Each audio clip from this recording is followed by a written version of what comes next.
Sadar dibenci Chef Arnold, Kodoblo sebut nggak tahu kenapa dia emosi. Kreator konten William Anderson atau Kodoblo menyadari bahwa Chef Arnold tak menyukainya. Usai menang TKO dari Chef Arnold di pertandingan tinju Halloween Sports Show, Kodoblo mengaku sebenarnya tidak tahu penyebab Chef Arnold menunjukkan rasa tidak sukanya. Saya juga tidak tahu Chef Arnold tidak suka, kata Kodoblo dikutip dari salah satu akun YouTube. Realitanya adalah gue tidak tahu kenapa dia marah sama gue, imbuhnya. Tak mengenal Chef Arnold, Kodoblo menduga rasa tidak suka yang diperlihatkan Chef Arnold adalah karena Kodoblo membuat konten review makanan.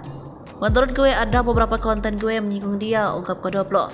Kalau punya dia langsung tahu gue nggak ada, mungkin kalau punya teman dia udah terlalu jauh gue nggak tahu banyak yang gue udah review, sambungnya. Bahkan menurut cerita orang-orang terdekat, memang Chef Arnold benar-benar marah pada Kodoblo, bukan sekedar gimmick. Tapi orang-orang terdekat dia bilang langsung ke gue, dia marah banget sama lo, emosi beneran, oke, ujar Kodoblo.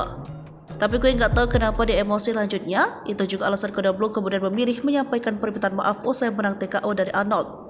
Minta maaf general aja, kalau memang ada hal-hal di luar daripada hati nurani atau hal-hal di luar daripada pakem dan lo kecewa sama gue minta maaf, kata Kodoblo.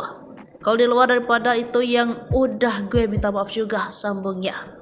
Menurutnya, pertandingan tinju kemarin telah membuka pikiran untuk lebih memilih hidup damai daripada Chef Arnold bikin konten. Termasuk istri gue emosi, gue bilang nggak apa-apa, kalau ada salah kita perbaiki, kata Kodoblo. Kalau memang negatif kita lupakan, jangan luar dari kita negatif, biarin orang negatif, kita nggak negatif, ibunya. Kodoblo juga menyadari selama ini caranya membuat review makanan telah mendapat banyak kritikan. Kini Kodoblo sedang mempertimbangkan cara untuk bisa membuat review makanan tanpa harus menyampaikan dengan kata-kata yang seperti biasa digunakan saat membuat konten.